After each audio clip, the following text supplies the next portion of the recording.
نحمده ونصلي على رسوله الكريم اما بعد اعوذ باللہ من الشیطان الرجیم بسم اللہ الرحمن الرحیم کلا لما یقض ما امرہ فلینظر الانسان الى طعامہ صدق اللہ العظیم۔ سورۃ عبسہ کی آیت نمبر 23 اور 24 آپ حضرات کے سامنے تلاوت کی ہیں۔ آیات کریمہ کا ترجمہ یہ ہے، اللہ رب العالمین ارشاد فرما رہے ہیں، ہرگز نہیں ابھی تک انسان نے وہ بات پوری نہیں کی جس کا اس کے رب نے اسے حکم دیا تھا۔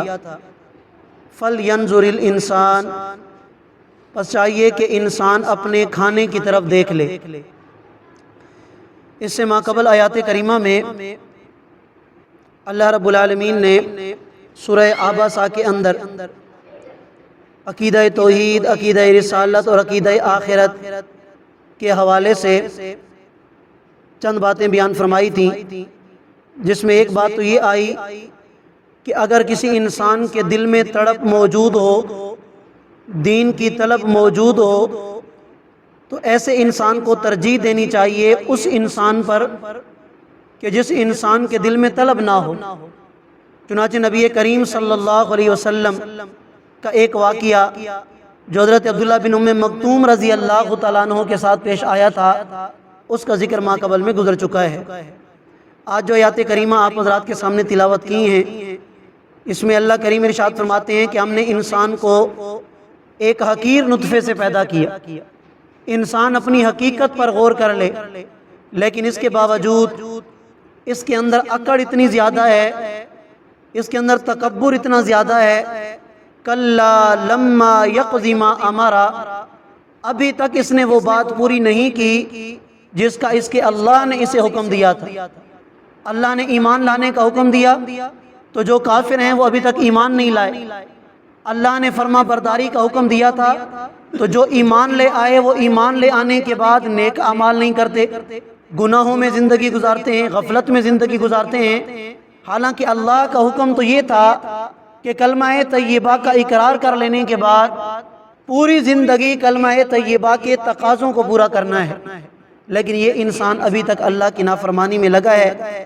اللہ فرماتے ہیں کہ اس انسان کو چاہیے کہ اللہ تعالیٰ نے اس پر جو انعامات کیے ہیں ان انعامات کو ہی دیکھ لے، پھر ان انعامات کو دیکھ کر اللہ کا شکر ادا کرے اور پوری زندگی اللہ تعالیٰ کی فرما برداری میں گزار دے۔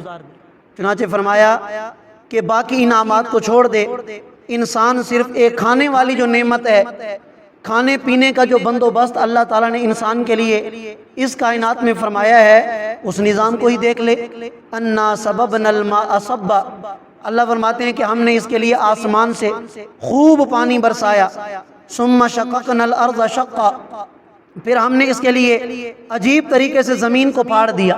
آپ دیتے ہیں کہ آدمی جب زمین کے اندر ایک دانہ ڈالتا ہے بیج کا، تو اتنا چھوٹا سا بیج ہوتا ہے، کتنی وزنی اور بھاری زمین کو پھاڑ کے باہر نکل آتا ہے۔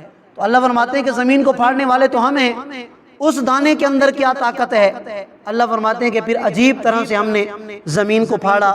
فَأَنبَتْنَا فِيهَا حَبًّا، پھر ہم نے اس کے اندر اناج اگائے، وَعِنَبًا، انگور کے باغات، وَقَضْبًا، اور دوسری سبزیاں اور ترکاریاں اگائیں، وَزَيْتُونًا، اور زیتون اگایا، وَنَخْلًا، اور کھجور کے باغات، وَحَدَائِقَ غُلْبًا، اور اس کے علاوہ گھنے گھنے باغات، وَفَاكِهَةً، اور میوہ جات، وَأَبًّا، اور دوسری چیزیں چارہ وغیرہ کہ جو جانور کھاتے ہیں، متاعا لکم ولانعامکم، اللہ فرماتے ہیں کہ یہ ساری چیزیں میں نے بنائی کس کے لیے؟ تاکہ تم نفع اٹھا سکو اور تمہارے جانور، تمہارے چوپائے نفع اٹھا سکے۔ اب جب یہ ساری کائنات اللہ نے ہمارے لیے بنا دی، انسان کے لیے بنا دی، تو انسان کو اس بات کا تقاضا یہ تھا کہ انسان مکمل طور پر اللہ تعالیٰ کی فرما برداری کرتا، اللہ کی نافرمانی نہیں، گناہوں میں زندگی نہیں گزارتا، بلکہ اپنی زندگی کا ایک ایک منٹ، ایک ایک لمحہ اللہ کے لیے وقف کر دیتا۔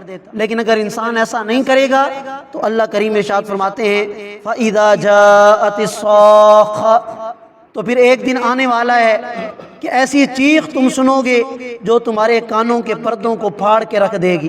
اور وہ کون سا دن ہوگا؟ قیامت کا دن ہوگا۔ اور وہ چیخ کی آواز کون سی ہوگی؟ حضرت اسرافیل علیہ السلام جو سور پھونکیں گے۔ وہ کیسا دن ہوگا؟ اللہ فرماتے ہیں یوم یفر المرء من اخیہ، ایسا دن کہ ہر انسان بھاگے گا اپنے بھائی سے، وامہ اپنی ماں سے، وابیہ اپنے باپ سے، وصاحبتہ اپنی بیوی سے، وبنیہ اپنی اولاد سے، لکل امرئ منہم یومئذ شأن یغنی۔ اللہ فرماتے ہیں کہ ہر انسان کی اس دن ایسی حالت ہوگی کہ جو اسے دوسروں سے بے پرواہ کر دے گی۔ روایات کے اندر آتا ہے کہ ایک آدمی کل کو قیامت کے دن ایسا ہوگا کہ اس کے گناہ اور اس کی نیکیاں برابر ہو جائیں گی۔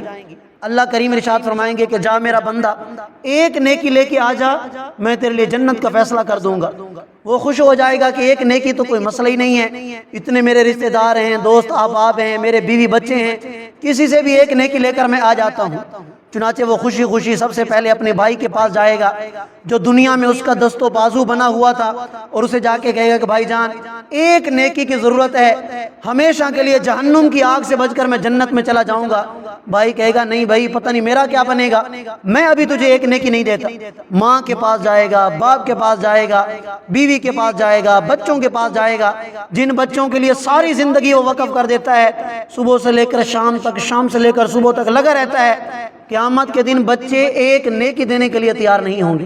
اللہ فرماتے ہیں کہ ہر آدمی کو اس دن اپنی فکر ہوگی، وہ کہے گا اگر ایک نیکی اسے دے دوں، ہو سکتا ہے کہ میری بھی ایک نیکی کم پڑ جائے، میں کیا کروں گا، میں پھر کس سے مانگتا پھروں گا۔ فرمایا کہ کوئی بھی اس دن کسی کے کام نہیں آئے گا۔ وجوہ یومئذ مسفرہ، اس دن بہت سارے چہرے ایسے ہوں گے جو چمکدار ہوں گے، ضاحکۃ ہنستے ہوئے، مستبشرہ خوشیاں منا رہے ہوں گے۔ اور یہ کون ہوں گے؟ نیک لوگ، اہل ایمان لوگ۔ ووجوہ یومئذ علیہا غبرہ، اور بہت سارے چہرے اس دن ایسے ہوں گے کہ ان کے چہروں کے اوپر خاک پڑی ہوگی، ترہقھا قطرہ، سیاہی نے ان کے چہروں کو ڈھانپ رکھا ہوگا۔ جیسے سڑک کے اوپر تارکول بچھایا جاتا ہے تو اسی طرح ان کے چہروں کے اوپر تارکول ہوگی۔ یہ کون لوگ ہوں گے؟ اولئک ھم الکفرۃ الفجرہ، یہ وہ لوگ ہوں گے جنہوں نے دنیا کی زندگی کفر میں گزاری ہوگی، فسق و فجور کے اندر گزاری ہوگی۔